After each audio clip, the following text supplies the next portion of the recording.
नमस्कार, बुलेटिन में आपका स्वागत है। मैं हूं आपके साथ लक्ष्मी। बुलेटिन की शुरुआत करेंगे, रुक करेंगे बड़ी खबर की। देश भर में जन्माष्टमी की धूम है। सीएम मनोहर लाल ने शुभकामनाएं दी हैं और ये पर्व, उन्होंने कहा है, ये पर्व आस्था, उल्लास, आपसी सद्भाव का प्रतीक है।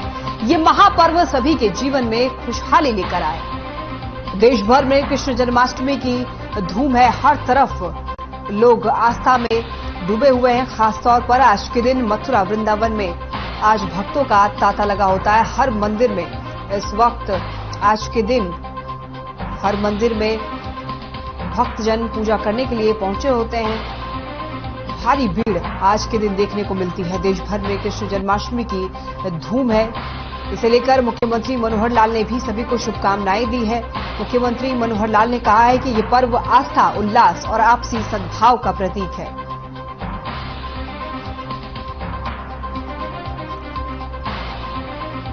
देश भर में कृष्ण जन्माष्टमी की धूम मची हुई है। चारों तरफ कृष्ण भक्त आज के दिन पूजा पाठ में लगे हुए हैं।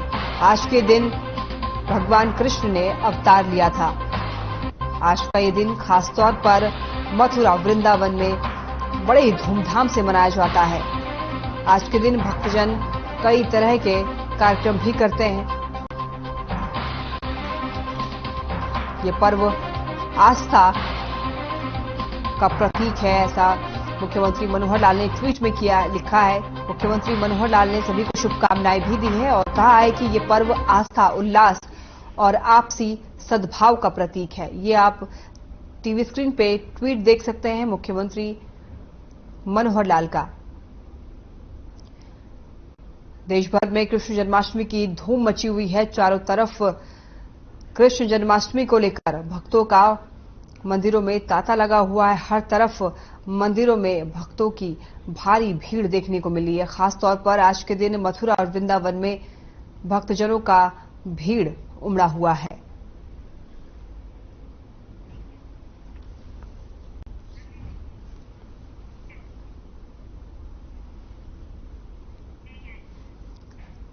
देश भर में कृष्ण जन्माष्टमी की धूम है, जिसे लेकर देश भर में मंदिरों को सजा दिया गया है और सुबह से ही भक्त मंदिरों में पूजा अर्चना के लिए पहुंचने लगे हैं। बता दें कि भगवान श्री कृष्ण के जन्मदिन के मौके पर उनकी जन्मस्थली श्री कृष्ण जन्मभूमि परिसर से लेकर इस्कॉन मंदिर, लड्डू गोपाल मंदिर समेत तमाम मंदिरों में भक्त देर रात से ही जुटने लगे हैं। मंदिरों के कपाट खुलने के साथ ही अपने आराध्य के प्रथम दर्शन की कामना के लिए भक्त रात भर से लाइन में लगे हुए नजर आए और रात को ही दिन जैसा ही नजारा देखने को मिला। मंदिरों की सजावट को देखने के लिए भी देश विदेश से भक्तों का सड़कों पर तांता लगा हुआ देखने को मिला। वहीं जन्माष्टमी पर मंदिरों को सजा दिया गया है और हर तरफ कृष्ण के जयकारे लग रहे हैं। हर तरफ राधा और कृष्ण की बोली बोली जा रही है।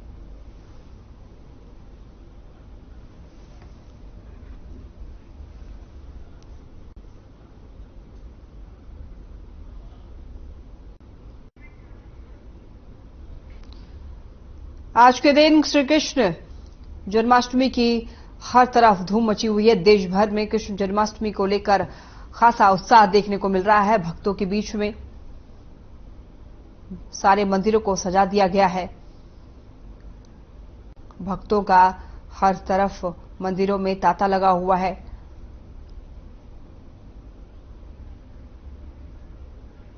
देश भर में कृष्ण जन्माष्टमी की धूम है, जिसे लेकर देश भर में मंदिरों को सजा दिया गया है और सुबह से ही भक्त मंदिरों में पूजा अर्चना के लिए पहुंचने लगे हैं।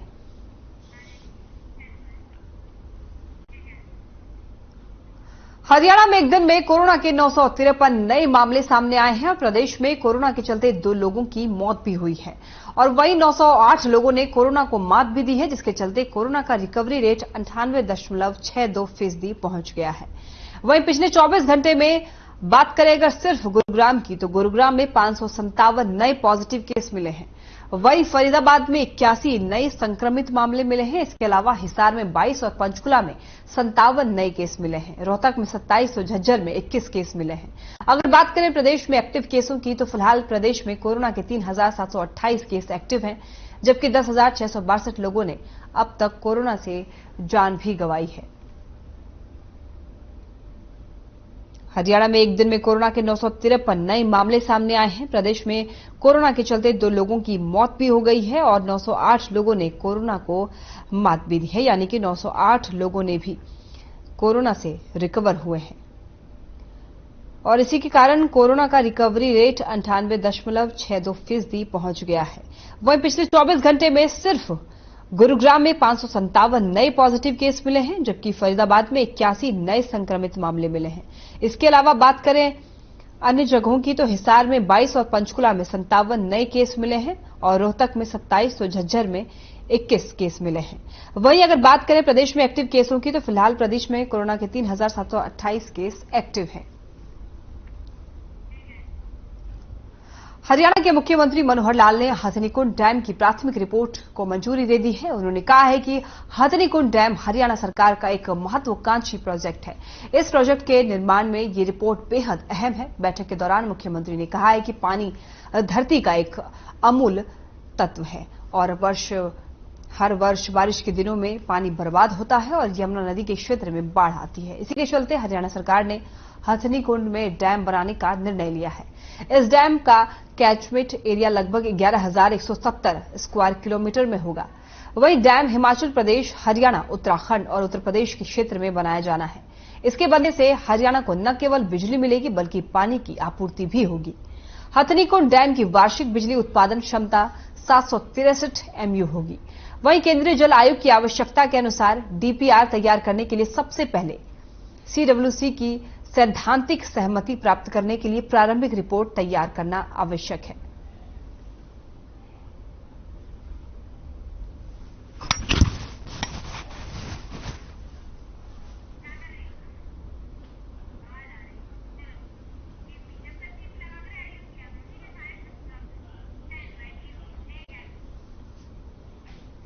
पंचकुला के इंद्रधनुष ऑडिटोरियम में आयोजित कार्यक्रम में डॉक्टर नवदीप कौर के निर्देशन में दिनेश नायर द्वारा रचित लाल लकीर का मंचन किया गया। इस कार्यक्रम में मुख्यमंत्री मनोहर लाल ने बतौर मुख्य अतिथि शिरकत की।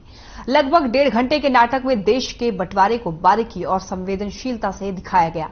मुख्यमंत्री ने नाटक का मंचन करने वाले कलाकारों की प्रशंसा करते हुए स्वैच्छिक कोष से 5 लाख देने की घोषणा की है और विभाजन के समय से जुड़े हुए व्यक्तियों से बात की है।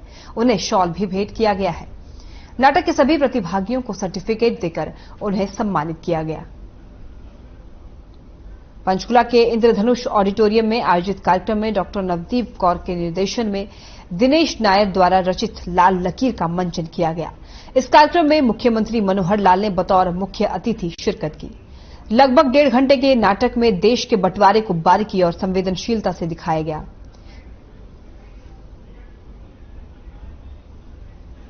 आजाद हुए हमें 75 साल हो गए हैं। आज के प्रधानमंत्री जी को छोड़कर पहले किसी भी नेता को शायद ये ध्यान में नहीं आया कि उस समय के घटनाक्रम को आज की इस नई पीढ़ी को भी बताया जाए। लेकिन पिछले वर्ष 15 अगस्त 2021 की जो लाल किला प्राचीर से उनका उद्बोधन था, भाषण था, उन्होंने इस विभाजन की घटना को विभाजन विभीषिका स्मृति दिवस के रूप में 14 अगस्त को मनाने की जो एक आह्वान किया, जो पहल की, कहीं न कहीं उनके मन में उस पीड़ा, क्योंकि ये 1947, 15 अगस्त, 14 अगस्त, ये जो काल था, ये मिलीजुली प्रतिक्रिया का था। कांग्रेस के वरिष्ठ नेता और तुशाम से विधायक किरण चौधरी ने गुरुवार को तुशाम क्षेत्र में अपने जनसंपर्क अभियान के दौरान पत्रकारों से बातचीत करते हुए कहा कि अपने जनसंपर्क अभियान के दौरान लोगों ने मूलभूत समस्याओं से अवगत कराया है। लगता है कि लोग पूरी तरह से समस्याओं से त्रस्त हो चुके हैं। साथ ही कहा कि अब वो पूरे प्रदेश का दौरा करके आम आदमी को पार्टी से जोड़ने का काम करेंगी और पार्टी को मजबूत किया जाएगा। वहीं प्रदेश में हर कोने में जाकर नए और पुराने कार्यकर्ताओं में जोश भरा जाएगा। इस बीच उन्होंने अपने जनसंपर्क अभियान के दौरान लगभग 1.5 दर्जन गांवों का दौरा कर आम लोगों की समस्याओं को सुना और इस अवसर पर लोगों ने अपनी समस्याओं को विधायक के सामने रखा और साथ ही उनसे समस्याओं के हल की अपील की। वहीं गांव पहुंचने पर ग्रामीणों ने बड़ी संख्या में एकत्रित होकर विधायक का जोरदार स्वागत भी किया और साथ ही कई गांव में फूल मालाएं और पगड़ी पहनाकर भी उनका गर्मजोशी से स्वागत किया गया।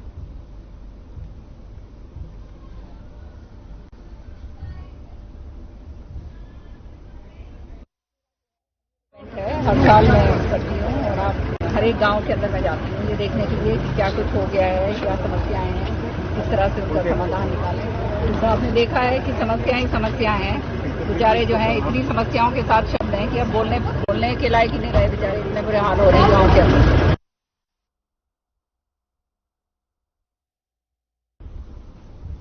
मंदरगढ़ के गांव बसई के ग्रामीणों ने पंचायत विभाग के अधिकारियों पर विकास कार्यों की राशि गबन करने का आरोप लगाया है। ग्रामीणों ने बताया है कि 3 और 4 अगस्त को पंचायत के खाते से राशि निकाली गई है। राशि गांव के शमशान घाट में टीन शेड और नालियों के ऊपर ढक्कन डालने के विकास कार्यों में खर्च की हुई दर्शाया गया है, जबकि धरातल पर कोई भी काम नहीं किया गया है।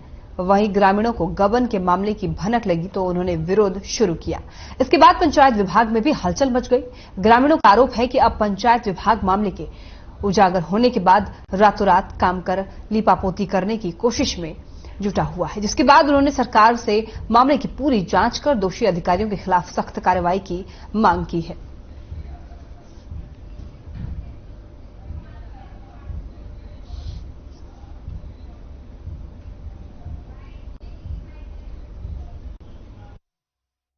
अगर मान लो ऑफिशियली कोई आया भी होगा तो डिपार्टमेंट में जरूर जो है ना उसके ऊपर गया होगा। अगर कोई गलत करता है तो वो नियम के हिसाब से भुगतेगा। क्या कार्रवाई गलत किया तो उसका वापस भी लेंगे पैसा।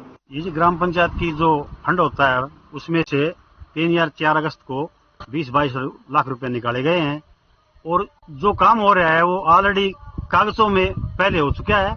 और अब गांव में चर्चा चलने के बाद पता लगा है कि भी इतने पैसे पंचायत फंड से निकल चुके हैं और काम हुआ नहीं है। तो चर्चा चलने के बाद में पता नहीं कौन ठेकेदार है, युद्ध सत्र के ऊपर पूरी रात यहाँ पर काम चलता है और टीन शेड लगाने लग रहे हैं। हमारे नोटिस में आया है कि भैया ढक्कन उनका हमने लगा दिए तो ये रात को, और वो है उसका शमशान घाट में टीन लगा दिए। रात को टीन लगाते हैं और रात को ये लगाएंगे और आज ही गिर गए हैं एक ट्रैक्टर चोरी। हाँ, हमें ये पता चला है कि बीडीओ ऑफिस के कुछ गबन हुआ है 20 लाख के आसपास, तो इसकी इंक्वायरी करी जाए। इसके अलावा और भी कोई काम हुए हैं वो भी ग्राम वासियों को बताई जाए।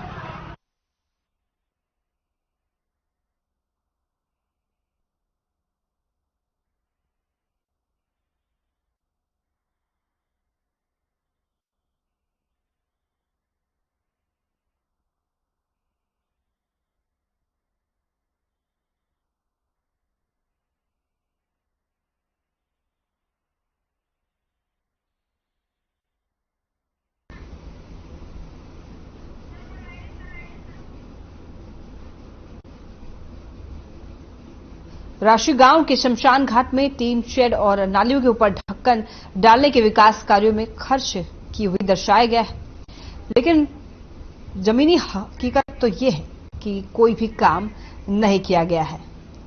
जब ग्रामीणों को गबन के मामले की भनक लगी तो उन्होंने विरोध शुरू किया। इसके बाद पंचायत विभाग में भी हलचल मच गई।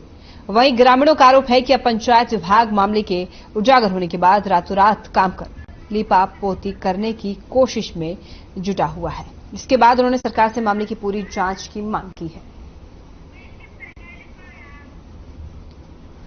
मंदरगढ़ के गांव बसई के ग्रामीणों ने पंचायत विभाग के अधिकारियों पर विकास कार्यों की राशि गबन करने का आरोप लगाया है।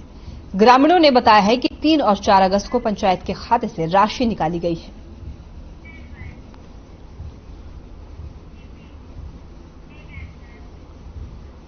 हिसार के बरवाला पुलिस को बड़ी सफलता हाथ लगी है। नीरज बवाना गैंग के नाम से फिरौती मांगने के मामले में 2 आरोपियों को गिरफ्तार किया गया है। हिसार के डीएसपी कप्तान सिंह ने प्रेस कॉन्फ्रेंस में बताया है कि गिरफ्तार आरोपी आनंद बरवाला में स्मार्ट लुक गारमेंट्स की दुकान पर काम करता था। आनंद की बहन की शादी 2020 में हुई थी, जिसमें ज्यादा खर्च होने के कारण आनंद के परिवार पर कर्ज हो गया था। आनंद ने कर्ज के बारे में अपने दोस्त नसीब को बताया। नसीब को भी पैसों की जरूरत थी। इसके बाद दोनों ने मिलकर एक योजना बनाई और कपड़ा व्यापारी सुरेंद्र गोयल से 10 लाख रुपए की फिरौती मांगी। हिसार से यह खबर बता रहे हैं पुलिस को बड़ी कामयाबी हाथ लगी है। फिरौती मामले में 2 लोगों को गिरफ्तार किया गया है। व्यापारी से 10 लाख रुपए मांगे थे। हालांकि फिरौती के पीछे की जो वजह है वो बेबसी की वजह है, लेकिन गलत काम तो गलत ही होता है। ये दिनांक 9/6/2022 को सुरेंद्र कुमार गोयल कपड़ा व्यापारी बरवाड़ा को फोन पर धमकी दी गई थी कि मैं तिहाड़ जेल से नीरज बुआना बोल रहा हूं, आप 10 लाख रुपए का इंतजाम करो, नहीं तो आपको और आपके परिवार को हम जान से मार देंगे। जिस पर FIR नंबर 739 384/5 IPC के तहत दर्ज की गई थी, जिस पर पुलिस अधीक्षक श्री लोकेंद्र सिंह के दिशा निर्देश पर काम करते हुए थाना बरवाड़ा पुलिस व हमारी साइबर टीम ने इसकी इंक्वायरी की और तफ्तीश के दौरान 2 आरोपी जो बरवाड़ा के ही रहने वाले हैं, नसीब और आनंद, को बरवाड़ा पुलिस द्वारा आज गिरफ्तार किया गया है।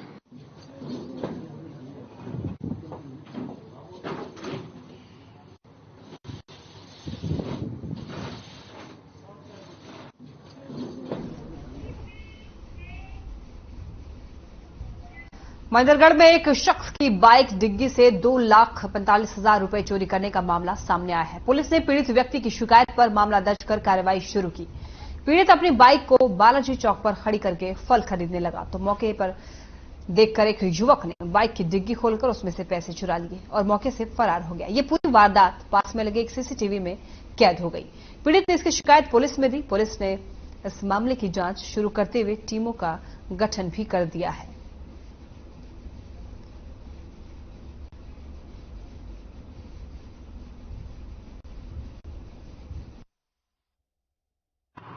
ये दिनांक 16/8/22 को सुबेदार दयाराम जी हैं, इनके ये पंजाब नेशनल बैंक से 195 और सेविंग का था, इसके कुल मिला के 2,45,000 रुपये निकलवाए थे इसने बैंक से।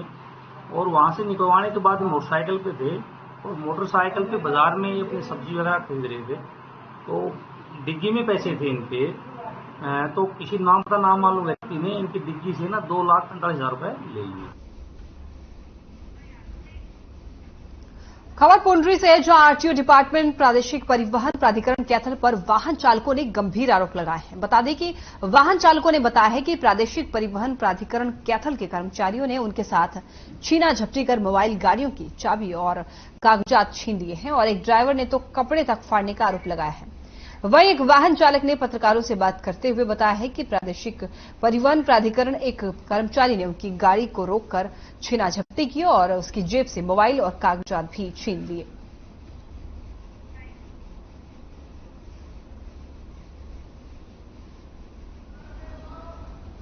मेरे डंडा से मारा और मेरी जेब में 1,000 रुपया था, वो छीन लिया। जेब उन्होंने फाड़ी है? हाँ। कहाँ से हो तुम? बिहार से। कहाँ से मान ले जा रहे थे? मांग कैथल। कहाँ से आए थे? सोनीपत से। तो क्या कहा उन्होंने? उन्होंने बोगादारी के चको हमसे मेरे मारी से बात कर गो, तो वही डंडा दारी पर बैठा दिया, मेरे भी छीनना छोड़े, मोबाइल छीन लिया। आज सुबह मेरे एक गाड़ी है जी, वो एक फर्नीचर उससे सोफे लेकर के जा रही थी जी, जिसको कि वहां पे जो ये है अम्बाला से हिसार हाईवे है, उसके नीचे उन्होंने गाड़ी रुकवाई। ड्राइवर ने गाड़ी रोक दी जी। गाड़ी रोकने के बाद उससे कागज ले लीजिए और कर लीजिए और बोले चलो भी वापस, और गाड़ियां भी वहां कुछ रोक रखी थी जी। चलो अधिकार है उनका, कोई बात नहीं, लीगल कार्रवाई बनती है जी। आके यहाँ पे पुंडरी बस अड्डे का ड्राइवर बोला भी मैं एक बार अपने मालिक को फोन तो कर लूं। फोन तो उन्होंने एकदम से उसको फोन करने लगा, एकदम से फोन छीन के और उसको अपने आप कब्जे में ले लिए फोन को जी। गाड़ी कागज अपने कब्जे में ले लिए। मनोज कुमार कहाँ जा रहे थे आप? मैं खनौरी जा रहा था। क्या सामान था आपके पास? सोफे लोड था गाड़ी में। तो क्या हुआ? रास्ते में मुंदड़ी में गाड़ी रखवाई RTO साहब ने और रखवा के और मेरा फोन भी छीन लिया और यहाँ पुंडरी बस स्टैंड में गाड़ी लेके आ गए और मेरी चाबी और कागज भी छीन के ले गए। तो आपने उससे मांगी नहीं दोबारा? मांगी, रिक्वेस्ट की थी मैंने जी। तो क्या कहा? चालान कटने दे, बाद में ले जाना। हरियाणा के डिप्टी CM के दुष्यंत चौटाला के नाम पर एक शराब कारोबारी से एक्साइज इंस्पेक्टर की अवैध वसूली का मामला तूल पकड़ता जा रहा है। बता दें कि गुरुग्राम में तैनात एक्साइज इंस्पेक्टर ने शराब कारोबारी को फोन कर एक विशेष ब्रांड की करीब 15 साल पुरानी 6 बोतलें भिजवाने को कहा था। इंस्पेक्टर ने कारोबारी से डिप्टी CM के प्रोग्राम का हवाला देकर शराब की बोतलों की सप्लाई करने को कहा। लेकिन जब कारोबारी बोतलों का इंतजाम नहीं कर पाया तो गुस्साए एक्साइज इंस्पेक्टर ने 15 अगस्त की शाम को कारोबारी का शराब ठेका सील कर दिया। ठेका सील होने पर कारोबारी ने इंस्पेक्टर और उनके बीच हुई बात का ऑडियो वायरल कर दिया। इस पूरे मामले को संज्ञान में आते ही जिला आबकारी विभाग ने त्वरित कार्रवाई करते हुए आरोपी एक्साइज इंस्पेक्टर को सस्पेंड किया।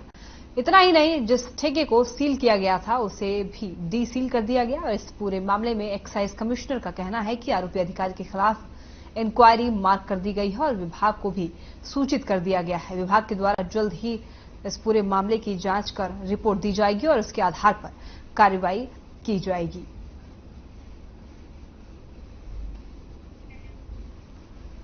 गुरुग्राम में एक शराब व्यापारी से अवैध वसूली का यह मामला है। आबकारी विभाग ने इस पूरे मामले पर एक्शन लिया है।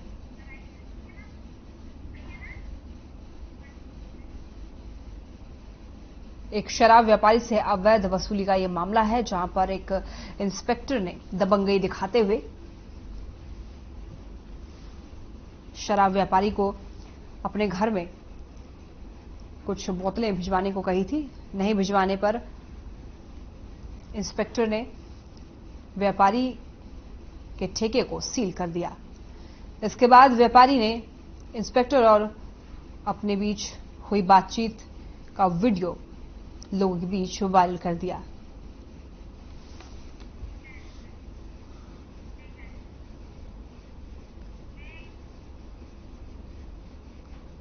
सिंगल यूज प्लास्टिक पर लगाए गए बैन के बावजूद साइबर सिटी के सदर बाजार में पॉलिथीन का धड़ल्ले से इस्तेमाल किया जा रहा है, जिसे लेकर नगर निगम ने गुरुग्राम के सदर बाजार में कार्रवाई करते हुए 3 दुकानों को सील किया, जबकि 6 से 7 दुकानों के चालान भी काटे गए हैं। निगम की इस कार्रवाई से सदर बाजार के दुकानदारों में भी रोष है। वही दुकानदारों ने विरोध करते हुए बाजार को बंद कर दिया है, जहां दुकानदारों के विरोध को देखते हुए निगम के अधिकारियों ने चेतावनी देते हुए कार्रवाई को रोक दिया है। वही दुकानदारों का कहना है कि पहले प्रशासन उन्हें बताएं कि कितने एमएम की पॉलिथीन इस्तेमाल करनी है और कितने एमएम की नहीं करनी है, इसके बाद ही चालान काटने की कार्रवाई करें। दुकानदारों ने केंद्र सरकार पर आरोप लगाते हुए कहा है कि सिंगल यूज प्लास्टिक पर बैन तो लगा दिया, लेकिन इसे बनाने वाली कंपनियों को बंद नहीं किया। जब कंपनी से पॉलिथीन मिलेगी तो इस्तेमाल तो होगी। पॉलिथीन की जगह कपड़े की जो थैली है वो काफी महंगी पड़ती है और ऐसे में छोटे दुकानदार हैं, वो चाहकर भी कपड़े की थैली का इस्तेमाल नहीं कर पा रहे हैं।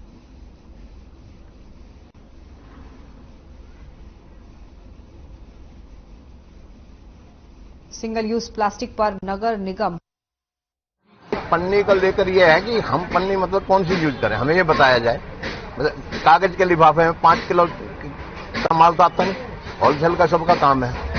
मतलब ये सारे कहते हैं कि पन्नी बन रही, जो कंपनी की जो आती हैं वो सारी पन्नी नहीं है। मतलब एक छोटे दुकानदार को ही पन्नी चाहिए, सिर्फ छोटे दुकानदार के लिए सिर्फ पन्नी वो है भाई, ये सारी नहीं चलेंगे। बड़े जो कंपनी चल रही है उनकी भी तो सारे का सारा पन्नी में ही माल आ रहा है, हम कहाँ जाएंगे ये बताओ। तो आए चेक किया कि यहाँ थैली बिक रही है, पॉलिथीन बिक रही है। हाँ पॉलिथीन बिकती है। हाँ, ये देखा ना बोर्ड है पॉलिथीन की दुकान। किसी और की दुकान का भी सामान या सील करके गए? नहीं, 3 दुकानें, तीनों थैली की। क्या कोई निगम की तरफ से जागरूक किया जाता है कि आप कौन सी पॉलिथीन इस्तेमाल कर सकते हैं, कितनी एमएम की कर सकते हैं, ये जानकारी है आपको? हाँ वो कहते हैं 75% का होना चाहिए, उससे ऊपर होना चाहिए मोटाई। हाँ मोटाई जो है ना उसकी 75% होना चाहिए। मामला ये था कि वो ये कह रहे थे हमें मालूम नहीं है कौन सी चालू है कौन सी बंद है, और जो भी वहां पे पॉलिथीन उपलब्ध थी वो सारी लेके चले गई और उन्होंने उसका चालान करके दुकान सील कर दी। कितनी दुकानें सील की हैं? 3 दुकानें सील कर। अच्छा, पन्नियां लेके चले गए? हाँ, उनकी पॉलिथीन लेके चले गए और दुकानों को सील कर दी। चलिए फिलहाल के लिए बुलेटिन में बस इतना ही। आप देखते रहे हर खबर। नमस्कार।